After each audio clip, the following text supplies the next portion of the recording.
Ever noticed how certain people change the moment they realize you're not under their control anymore? You stop answering their demands, stop reacting to their games, and suddenly their behavior flips. Not because they're done with you, but because they're not done trying to control you. And what they do next?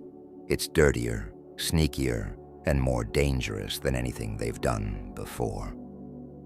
By the end of this video, you'll know exactly what these people do when manipulation fails, and how to protect yourself from their next move.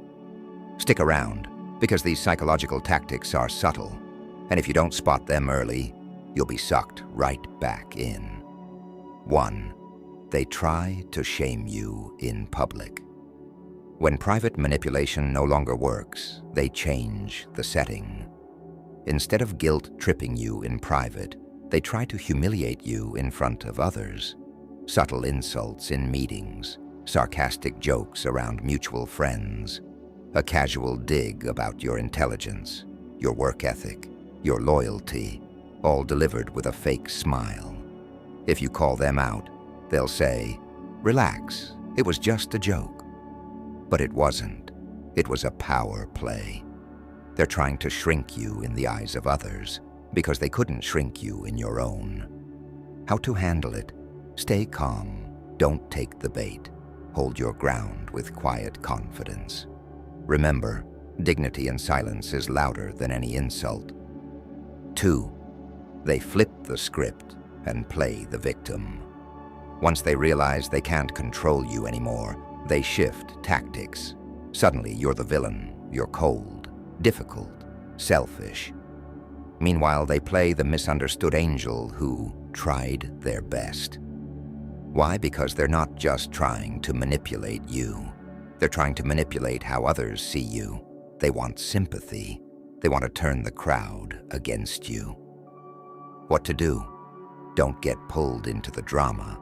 Don't defend yourself to people who don't matter. Let your actions speak.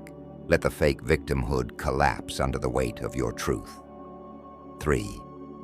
They start spreading subtle lies. They won't launch a direct attack. They'll whisper just enough to plant doubt. "I don't know. Something feels off about them lately." Or, "They've changed." They won't accuse you. They'll imply things. Why? Because once they can't control how you see yourself, they'll try to control how others see you. They'll twist your words, take your silence as arrogance, and use others as pawns to chip away at your reputation. Your response?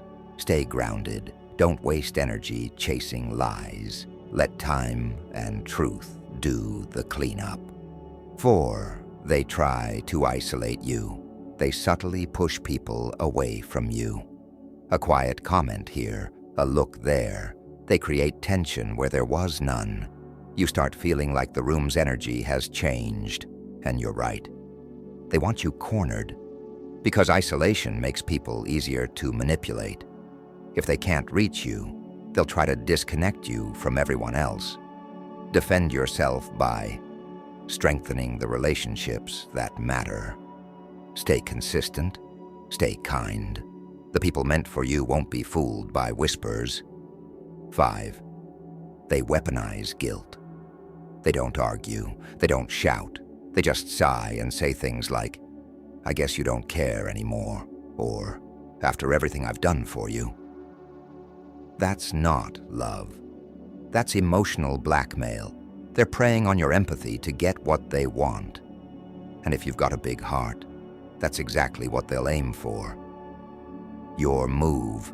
Pause before reacting. Ask yourself, am I doing this because I want to, or because I'm afraid not to? Guilt loses its grip the moment you recognize it for what it is, a tactic. 6. They undermine your confidence. This is one of the cruelest tricks.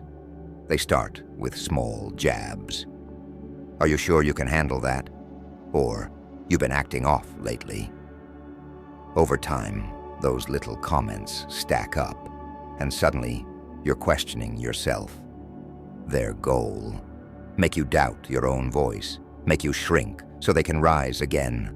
Because if you stop trusting yourself, you'll come crawling back. Guard your mind. Write down your wins. Celebrate your strengths, and surround yourself with people who build, not break. 7. They offer fake reconciliation. When nothing else works, they come back, soft, apologetic. "I've been thinking a lot," they say.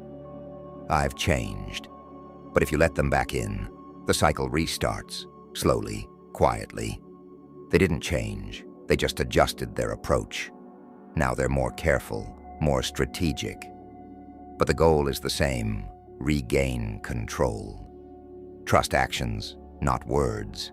Real change is consistent. It doesn't come with a speech. It comes with time, accountability, and effort. If someone has to lie, guilt, shame, or fake love just to stay in your life, let them go. You don't need that kind of peace thief. Because when someone loses the ability to manipulate you, their next move reveals who they really are. Hold your ground. Don't match their chaos. Let your calm become your defense. And when they realize they can't touch you anymore, that's when you truly win. If you've ever experienced this, drop a comment below. I want to hear your story.